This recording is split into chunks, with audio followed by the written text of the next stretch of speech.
ካብ ዕለታት ሓደ መዓልቲ ሓደ ሓረስታይ ኣብ ግራቱ እንዳዓበየ እንከሎ ሓንቲ ጽምብላሊዕ ነቲ ኸቢቡ ዓፊንዋ ዝርከብ ቆፎ ብምፍንጣስ ናብ ዓለም ንኽጽምር ክትቃለስ ረኣየ። እታ ጽምብላሊዕ ተካሂዶ ዝነበረት ናይ ገዛ ርእሳ ቅልስ ነቲ ሓረስታይ ኣዝዩ ስለ ዝመሰጦ ኣብ ጥቓኣ ኮፍ ብምባል ክዕዘባ ጀመረ። እቲ ናይ ገዛ ርእሳ ቅልስ ከዓ ንሰዓታት ቀጸለ። ግና ድሕሪ ብዙሕ ጻዕሪ እታ ጽምብላሊዕ ሓንደበት ምቅላስ ኣቋሪጻ ስቕ በለት። እቲ ንሰዓታት ዝኣክል ክዕዘባ ዝጸንሐ ሓረስታይ ንኹነታታ ድሕሪ ምርኣይ ኣዝዩ ደንገጸላ። ካብ ሓሌት ተበጊሱ ከዓ ንኽሕግዛ ወሰነ። ብድሕሪ እዚ ሓረስታይ መቐዝ ብምምጻእ ነቲ ንኸይትወፅእ ዓፊንዋ ዝነበረ ቆፎ ብመቐዝ ብምቑራጽ ኣለየላ። እታ ጽምብላሊዕ ከዓ ካብቲ ጠልጠሊሉ ዝነበረ ቆፎኣ ብቐሊሉ ወፀት፣ ግና ክትበርር ኣይከኣለትን። እቲ ሓረስታይ ቀሪቡ እንተረኣያ ኣካላታ ቁርብ ሓቢጡ ኣኽናፋ እውን እንተኾኑ ኣዝዮም ንኣሽቱ ከም ዝነበሩ ተዓዘበ። ድሓን ኣኽናፋ ንኣሽቱ ዘለዎ እዮም። ምስ ዓበየላ ክትበርር ኢሉ ከዓ ገዲፍዋ ኸደ።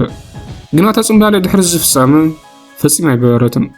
ዝተረፈ ህይወታ ከዓ ኣብ መሬት እንዳንፋሓኹት ብምኻድ እያ የሕሊፋቶ። እቲ ሓረስታይ ዋላካ ካብ ሓሌት ተበጊሱ ነታ ጽምብላሊዕ እንተሓገዛ ሓደ ዘይተረድኦ ጉዳይ ግን ነይሩ። ንሱ ከዓ እታ ጽምብላሊዕ ካብቲ ዓፊንዋ ዝነበረ ቆፎ ንኽትወፅእ ተካይዶ ዝነበረት ቃልሲ ሓገዝ ዘየድልዮ ናይ ገዛ ርእሳ ቃልሲ ምዃኑን ንዕብየት ኣኽናፋ ከዓ ኣዝዩ ኣገዳሲ ፈተነ ምንባሩን እዩ። ምክንያቱ ካብቲ ቆፎ ንምውፃእ ተካይዶ ቃልሲ ካብ ኣካላታ ናብ ኣኽናፋ ፈሳሲ ከም ትሰድድ እዩ ዝገብራ። እዚ ፈሳሲ ከዓ ንኣኽናፋ ብምዕባይን ብምሕያልን ነቲ ቆፎ ፈንጢሳ ብምውፃእ ከም እትበርር እዩ ዝገብራ ነይሩ። ግና እቲ ሓረስታይ ካብ ሓሌት ተበጊሱ ዝወሰዶ ስጉምቲ ነታ ጽምብላሊዕ ንሓዋሩ ከም ዘይትበርር ግበራ። ካብዚ ንምሃሮ ሓደ ነገር እንተደኣ ሃልዩ ሓደ ግዜ ኣብ ጉዕዞ ህይወትካ ንዘጋጥሙኻ ሽግራት ዋላካ ሰባት ካብ ሓሌት ተበጊሶም እንተሓገዙኻ ንዕብየትካ ግን ጽቡቕ ከም ዘይኮኑ እዩ። ኣብ ህይወት ገለ ሽግራት ካብ ሰብ ከይተጸበኻ ግድን ባዕልኻ ክትምኩቶም ዘለካ ብድሆታት ኣለዉ። ነዞም መሰናኽላት ባዕልኻ ገጢምካ ምስኡ ትሰግሮም ዝያዳ ንኽትበሊሖም ዝሕግዙኻ።